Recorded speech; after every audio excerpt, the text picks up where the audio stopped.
99 news అనుక్షణం ప్రజల కోసం. నమస్కారం. 99 న్యూస్ కి స్వాగతం. ఖమ్మం జిల్లా బోన్గల్ మండలం మోటపర్రి గ్రామంలో తెలంగాణ జాగృతి నాయకులు నండ్రు ప్రభు అధ్యక్ష సమావేశం జరిగింది. తెలంగాణ జాగృతి అధ్యక్షురాలు కల్వకుంట్ల కవితక్క ఈ నెల 25న హైదరాబాద్ మునీరాబాద్లో నూతన రాజకీయ పార్టీ ఏర్పడింది కాబట్టి బోన్గల్ మండలం మోటపర్రి గ్రామం నుంచి అధిక సంఖ్యలో హైదరాబాద్ వచ్చి నూతనంగా ఏర్పడే పార్టీలో మీరు కూడా భాగస్వాములు కావాలని మధ్య తెలంగాణ జాగృతి అధ్యక్షుడు గురపాటి సురేష్ పిలుపునిచ్చారు. ఆర్టీసీ కార్మికులకు బీఆర్ఎస్ పార్టీ తరఫున మద్దతు ప్రకటిస్తున్నాం. ఎన్నికల ముందు ఆర్టీసీ కార్మికులకు కాంగ్రెస్ పార్టీ ఇచ్చిన హామీలని అమలు చేయాలని అడుగుతున్నారు. తక్షణమే ఆర్టీసీ కార్మికులకు కాంగ్రెస్ ఇచ్చిన హామీలను నెరవేర్చాలని డిమాండ్ చేస్తున్నామని బీఆర్ఎస్ వర్కింగ్ ప్రెసిడెంట్ కేటీఆర్ అన్నారు. ముఖ్యమంత్రి యనమల రేవంత్ రెడ్డి ఆదేశాల మేరకు వ్యవసాయ శాఖ మంత్రి తుమ్మల నాగేశ్వరరావు సూచనలతో రవాణా శాఖ మంత్రి పొన్నం ప్రభాకర్ మార్గదర్శకత్వంలో ఖమ్మం జిల్లా ఆర్టీసీ డిపోను సందర్శించిన నాగర్ల దీపక్ చౌదరి కార్మికుల సమస్యలను స్వయంగా తెలుసుకున్నారు. కార్మికులు ప్రభుత్వానికి వినిపించిన 32 డిమాండ్లలో 29 డిమాండ్లకు ప్రజాప్రభుత్వం సానుకూలంగా స్పందిస్తుందని వారికి తెలిపారు. కార్మికులు మాట్లాడుతూ మేము కష్టపడి తీసుకొచ్చిన ప్రజాప్రభుత్వంలో మేము భాగస్వాములమే. మా సమ్మె వద్దకు వచ్చి సమస్యలు తెలుసుకున్నందుకు ధన్యవాదాలని కృతజ్ఞతలు తెలిపారు. ఈ కార్యక్రమంలో ఐఎన్టీయూసీ నగర అధ్యక్షులు నరేష్ మోహన్ నాయుడు, ఓబీసీ అధ్యక్షులు బాణాల లక్ష్మణ్, డీసీసీ ఉపాధ్యక్షులు కోసూరి ప్రసాద్ తదితరులు పాల్గొన్నారు. భద్రాచలం కూనవరం రోడ్లో భద్రాద్రి కొత్తగూడెం జిల్లా బీజేపీ శ్రేణులు కాంగ్రెస్ పార్టీ జాతీయ అధ్యక్షుడు మల్లికార్జున ఖర్గే ప్రధానమంత్రి నరేంద్ర మోదీపై చేసిన అవమానకర వ్యాఖ్యలను తీవ్రంగా ఖండిస్తూ ఖర్గే దిష్టిబొమ్మను దహనం చేశారు.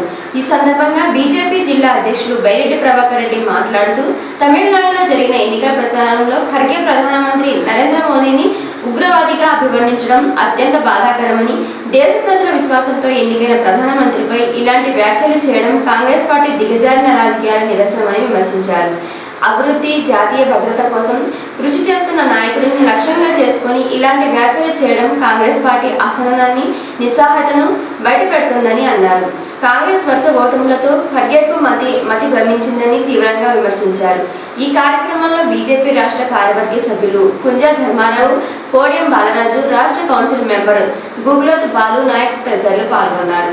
వైఎస్ఆర్ కడప జిల్లా పులివెందుల పట్టణం నందు మాజీ ముఖ్యమంత్రి వర్యులు వైఎస్ జగన్మోహన్ రెడ్డి పర్యటన సందర్భంగా మాజీ ముఖ్యమంత్రి వర్యులు వైఎస్ జగన్మోహన్ రెడ్డిని మర్యాదపూర్వకంగా ఆలూరు నియోజకవర్గ ఎమ్మెల్యే హుస్సేన్ విరూపాక్షి కలిసి ఆలూరు నియోజకవర్గంలో ఉన్న పలు సమస్యల గురించి తెలపడం జరిగింది. ఈ కార్యక్రమంలో కడప జిల్లా అధ్యక్షుడు రవీంద్రనాథ్ రెడ్డి, మాజీ డిప్యూటీ సీఎం అంజద్ బాషా, వైఎస్ఆర్సీపీ నాయకులు, కార్యకర్తలు పాల్గొన్నారు. ఖమ్మం జిల్లా కల్లూరు మెయిన్ సెంటర్లో సత్తుపల్లి నుండి ఖమ్మం వెళ్తున్న శివదుర్గ అంబులెన్స్ అదుపు తప్పి బోల్తా పడింది. అంబులెన్స్ లో గల పేషెంట్స్ కు స్వల్ప గాయాలు. సమాచారం అందుకున్న పోలీసులు సంఘటనా స్థలానికి చేరుకుని ట్రాఫిక్ ను క్లియర్ చేసి 108 ద్వారా పేషెంట్స్ కు వైద్యం కోసం ఖమ్మం తరలించారు. సహకరించిన స్థానికంగా ఉన్న యువతకు మరియు పోలీసు వారికి ప్రత్యేక ధన్యవాదాలు తెలియపరిచిన ప్రజాప్రతినిధి న్యూస్ రిపోర్టర్ రామకృష్ణ. శ్రీరాంపూర్ సింగరేణి ఆధ్వర్యంలో జరిగిన కార్యక్రమంలో సింగరేణి కార్మిక బిడ్డగా నేను ప్రగతి స్టేడియంలో వెయిట్ లిఫ్టింగ్ నేర్చుకుని జిల్లా రాష్ట్ర స్థాయిలో ఎన్నో బహుమతులు అందుకున్న సందర్భంగా 33 సంవత్సరాల ఆత్మీయ సమ్మేళనంలో సింగరేణి కళాకారుల వారి కుమారులను ఇలా సన్మానించడం చాలా సంతోషంగా ఉంది అన్నారు. ఉద్యోగులకు అందవలసిన పదవీ విరమణ ప్రయోజనాలు చెల్లింపులో జరుగుతున్న జాప్యంపై తెలంగాణ హైకోర్టు రాష్ట్ర ప్రభుత్వంపై తీవ్ర ఆగ్రహం వ్యక్తం చేసింది. రంగారెడ్డి జిల్లా కోర్టులో అడ్మినిస్ట్రేటివ్ ఆఫీసర్గా విధులు నిర్వహించి 6 నెలల క్రితం రిటైర్డ్ అయిన విజయ్ కుమార్ అనే ఉద్యోగికి రావాల్సిన 90 లక్షల బెనిఫిట్స్ ఇంకా అందలేదు. దీనిపై ఆయన దాఖలు చేసిన పిటిషన్ను విచారించిన న్యాయస్థానం తెలంగాణ ప్రభుత్వ తీరును తప్పుపడుతూ ఆర్థిక శాఖ ముఖ్య కార్యదర్శికి కఠిన ఆదేశాలు జారీ చేసింది. విజయ్ కుమార్ కు రావాల్సిన పెన్షన్ ప్రయోజనంలో రాబోయే 4 వారాల్లోగా పూర్తి స్థాయిలో చెల్లించాలని హైకోర్టు స్పష్టం చేసింది.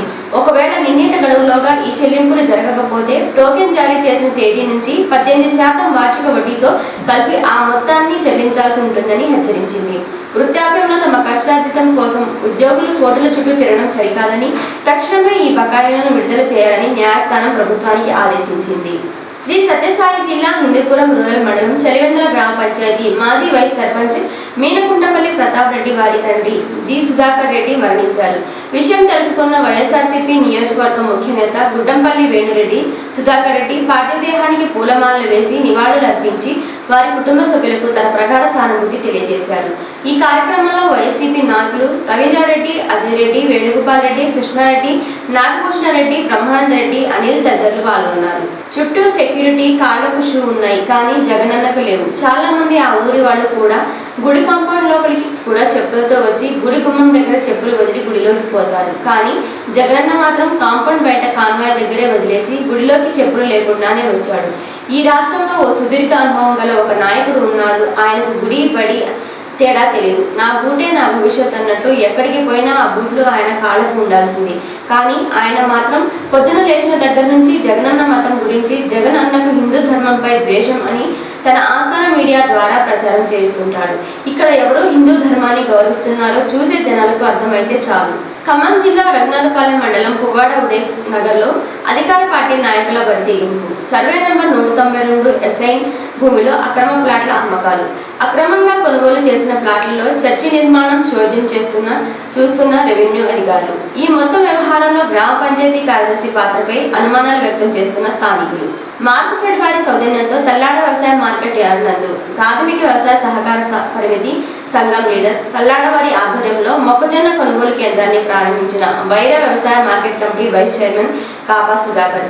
ఈ కార్యక్రమాన్ని ఉద్దేశించి Wyra market committee vice chairman Kapa Sudhakar మాట్లాడుతూ, తెలంగాణ రాష్ట్ర కాంగ్రెస్ ప్రభుత్వం మొక్కజొన్నకి క్వింటాకు కనీస మద్దతు ధర 2400 రూపాయలు ఇస్తుందని, మొక్కజొన్న రైతు సోదరులు ఈ అవకాశాన్ని అందరూ వినియోగించుకోవాలని, మీరు పండించిన మొక్కజొన్న పంటను ప్రభుత్వం నిర్ణయించిన ధరలకు వ్యవసాయ మార్కెట్ యార్డ్లో అమ్ముకొని అధిక లాభాలు పొందాలని సూచించారు. అలాగే మొక్కజొన్న అమ్ముకోవాల్సిన రైతులకు వ్యవసాయ అధికారులు తగిన సూచనలు తెలియజేస్తారని ఈ కార్యక్రమాన్ని ఉద్దేశించి కాపా సుధాకర్ చెప్పారు.